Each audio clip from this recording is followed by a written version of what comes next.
Hello everyone. Welcome back to our channel. In today's video, we'll explore two methods for capturing screenshots on your iPhone 15 Pro or any iPhone with the latest iOS version. So let's dive in. The first and most straightforward way to take a screenshot on your iPhone 15 Pro is by using the button method. Simply simultaneously press and release the side button and the volume up button. When done correctly, you'll hear a snapshot sound, indicating that you've successfully taken a screenshot.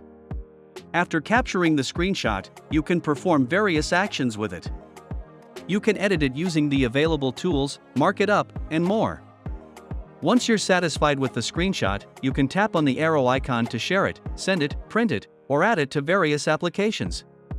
Alternatively, you can tap the Done button, giving you the option to copy, delete, or save the screenshot to different locations, such as photos, files, or quickness. For the second method, navigate to your device's settings and access the accessibility menu. In accessibility, go to the touch section and find the back tap feature. There are two options for back tap actions. Choose the one you prefer, and in this example, we'll select double tap to take a screenshot.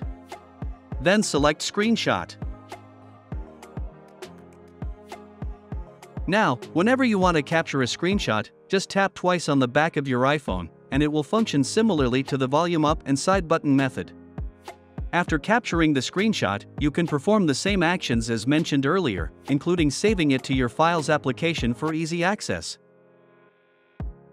And there you have it, the two methods for taking screenshots on your iPhone 15 Pro or any iPhone with the latest iOS version. I hope you found this video helpful. If you did, please consider hitting the like button and subscribing for more tips and tricks on your iPhone. Thanks for watching, and see you in the next video.